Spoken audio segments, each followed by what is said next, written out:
भगवान बुद्ध कहते थे कि सबसे पहले व्यक्ति को खुद की पहचान करनी चाहिए। दूसरों के बजाय व्यक्ति खुद के बारे में ज़्यादा जानता है।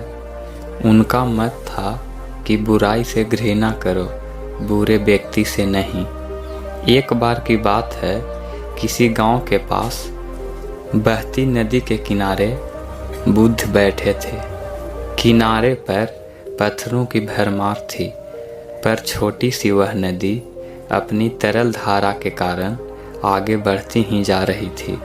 बुद्ध ने विचार किया कि यह छोटी सी नदी अपनी तरलता के कारण कितनों की प्यास बुझाती है, लेकिन भारी भरकम पत्थर एक ही स्थान पर पड़े रहते हैं और दूसरों के मार्ग में बाधक बनते रहते हैं।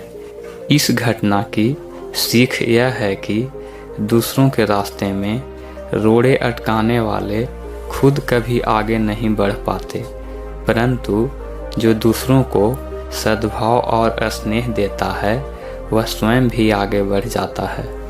बुद्ध ऐसे ही विचारों में मग्न थे कि तभी उन्होंने ग्रामीणों की एक भीड़ को अपनी ओर आते देखा। बड़ा शोर था और लोग किसी युवती के प्रति अपशब्द बोल रहे थे।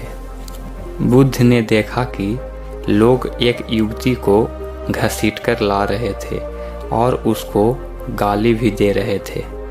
भीड़ के नज़दीक आने पर बुद्ध ने लोगों से युवती को पीटने और अपशब्द कहने का कारण पूछा। लोगों ने कहा कि यह स्त्री बेविचारी है और हमारे समाज का नियम है कि यदि बेविचारी स्त्री पकड़ी जाए तो उसे पत्थरों से कुचलकर मार डालना चाहिए। भगवान बुद्ध ने युवती की ओर देखा और कहा, जो तुम चाहते हो वही करो, पर मेरी एक शर्त है कि पत्थर मारने का अधिकारी वही है जिसने कभी बेविचार न किया हो और न ही उसके मन में ऐसे विचार कभी आए हो। इतना कहकर बुद्ध शांत हो गए। चारों ओर मौन था। कुछ समय बाद लोगों की भीड़ मन में पश्चाताप का भाव लिए हुए वहां से विदा हो गई।